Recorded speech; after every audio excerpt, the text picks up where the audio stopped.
سورہ طه دا مکی صورت تے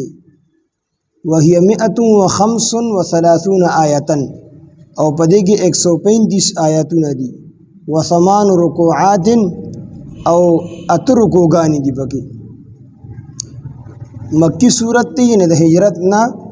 مخ کے دا صورت نازل شوے دے نزلت بعد مریم او دا سورہ مریم نورست نازل شوے دے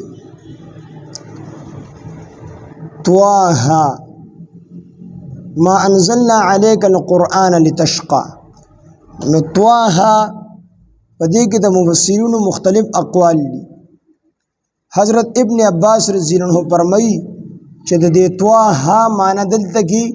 یا رجل چې اے سړیا او ابن عمر رضی الله عنه فرمایي چې دلته کې د دې طه معنی یا حبیبی د چې اے زما دوستا نبی علیہ الصلوۃ والسلام ته الله خطاب کوي یا حبیبی اے زما دوستا ابن عمر رضی اللہ عنہ فرمائی او عبداللہ ابن عباس رضی اللہ عنہ فرمائی چې دلته کې د دې معنی یا رجل چې اے سړیا لیکن حضرت ابوبکر صدیق رضی اللہ عنہ او جمهور مفسرین فرمائی چې دلته کې د دې معنی هغه ده کما چې د نور حروف مقطعات ده د نور سورتونو په شروع کې څنګه یاسین کاف ها یا عین صاد حامیم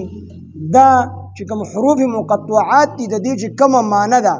نو اکه معنی د طه هم ده چې دا د حروف د متشابهات نه ده چې د دې معنی صرف الله تعالی ته معلومه ده بل چې د دې معنی نه ده معلومه یا دا د الله تعالی او د رسول الله صلی الله علیه وسلم په منځ کې راز دي راز خبرې دي د دې معنی شاته معلومه نه ده نو دا قول چې کوم دی راجح هم دی او د جمهور مفسرین هم دی طه نو بس مونږ